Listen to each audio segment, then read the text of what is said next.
Hello guys! For today's video, magluluto po tayo ng ating ginisang bihon na may halong kikiam at saka pork. Yan po yung mga sahog natin. Meron pong pork, and then meron po tayong kikiam, and then meron po tayong gulay, syempre, yan, sibuyas, bawang po natin. Syempre po, yung ating carrots tsaka repolyo. Yan po yung gulay natin. Yung bihon po natin, 2 packs po ginamit. Yung carrots tsaka ang ating repolyo po na ginamit ay mga fresh po yan. Binili po natin sa Talipapa kaninang umaga.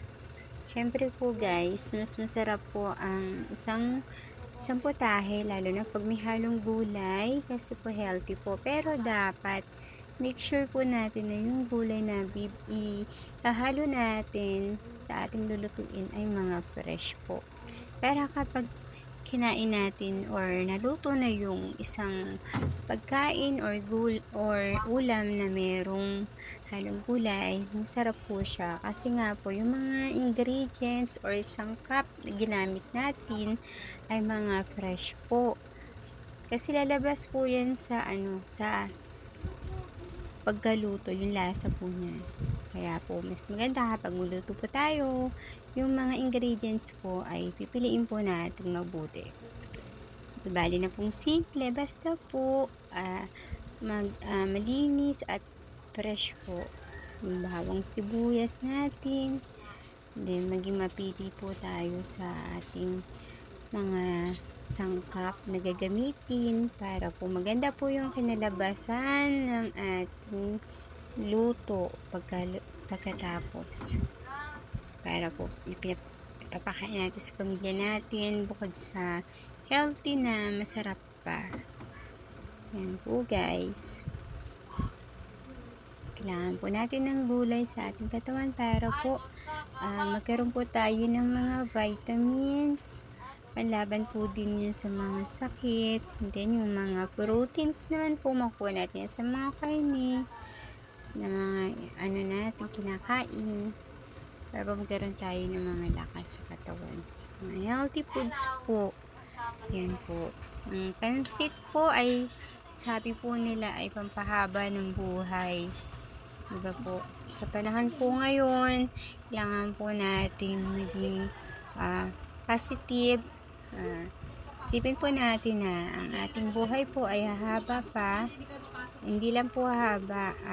Sabihin po kailangan po habang nabubuhay po tayo may pag-asa at maging masaya. Kahit nga dumaraan po tayo sa problema, ang importante po may buhay po tayo. Kasi habang may buhay po, may magagawa pa po tayong paraan or pwede pa po magbaliktad ang lahat. Hindi naman po lahat ng panahon lagi po tayo may problema. Syempre po, pagsubok lang po yan.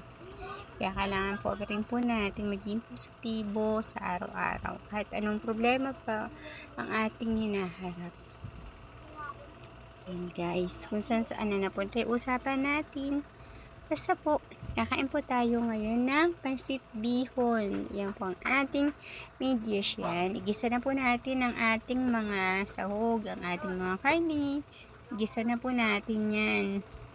Hanggang sa, maging brown po yung ating mga baboy. Ginisa po natin sa bawang sibuyas. Yan yung baboy.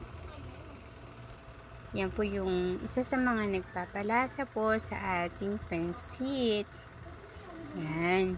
Pag po nagisa na po natin yan, ihahalo naman po natin ang ating kikiam. Yan.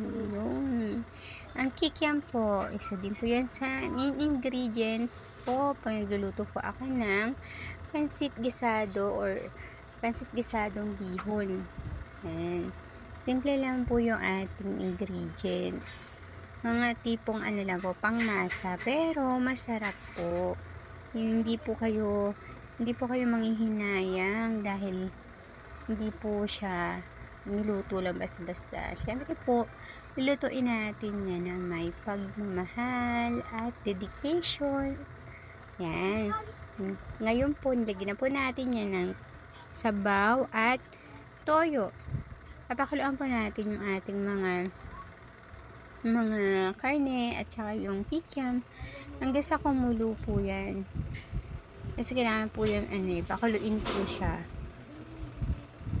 Yan, halo-halo lang po hanggang sa kumulo.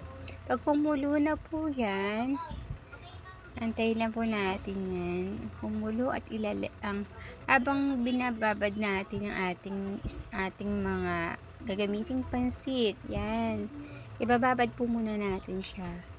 Tapos doon naman po sa kalan, nilagyan na natin ang ating gulay na repolyo at carrots. Kasi po kumukulo na po yung sabaw. Yan. Pag hantay na lang po din natin yan maluto yung gulay. Papakuluin pa rin po natin yan. Antayin natin yung kumulo bago po natin ilagay ang ating pansit bihon. Halo-halo lang po. Yan. Halo-halo lang po. Ikot-ikot lang ng halo. Yan po. Talaga pong pag nagluluto ay kailangan po maging matyaga at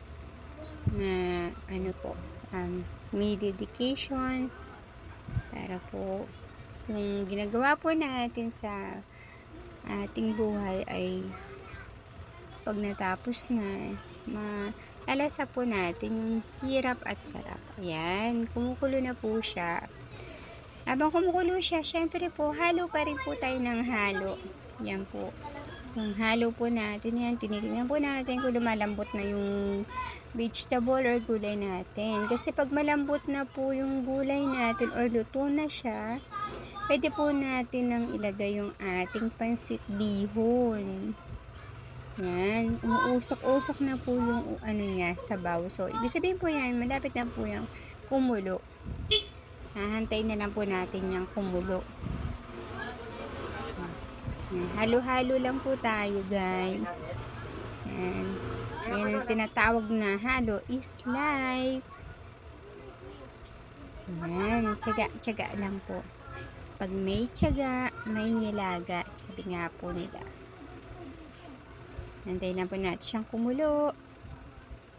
Yan. Kumukulo na po siya.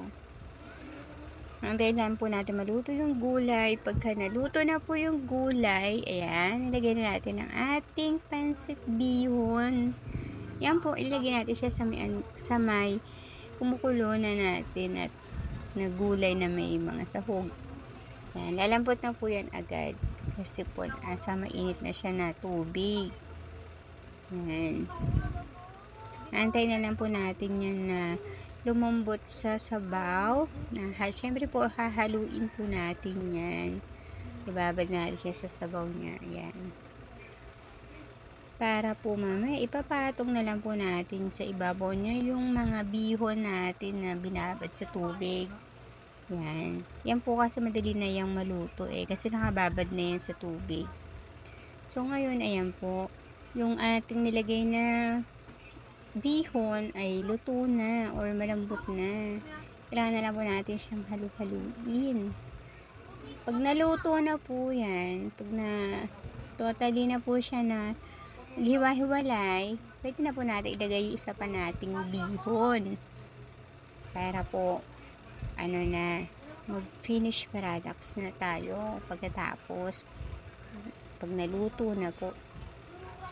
Yan, halo is life po talaga. Kapag nagluluto ng pansit, kaya kailangan po ihanda nyo na ang inyong mga bisig or braso para po sa lakas na paghahalo. Kailangan po mag-ubos ng persa at lakas sa paghahalo ng pansit bihon. Yan, lalagyan na natin maya-maya yan. Pwede natin siya ilagay. Ihalo na po natin yan. Yan. Madali na po yan maluto kasi na po yan binabad na natin yan sa tubig, yung bihon na yan. So ngayon hinalo na natin siya dun sa bihon na nandyan na sa kawali. Ayan na po. Ayan na po luto ng ating pansit bihon. Pwede na po tayong kumain ng pansit bihon. Itinda na po natin yan. Pwede po natin yung panghanda. Pwede rin po siyang pang negosyo. Pag gusto nyo po ng extra income, pwede nyo pong gamitin yung talent sa pagluluto para po kahit konti, meron po kayong kita kahit nasa bahay po.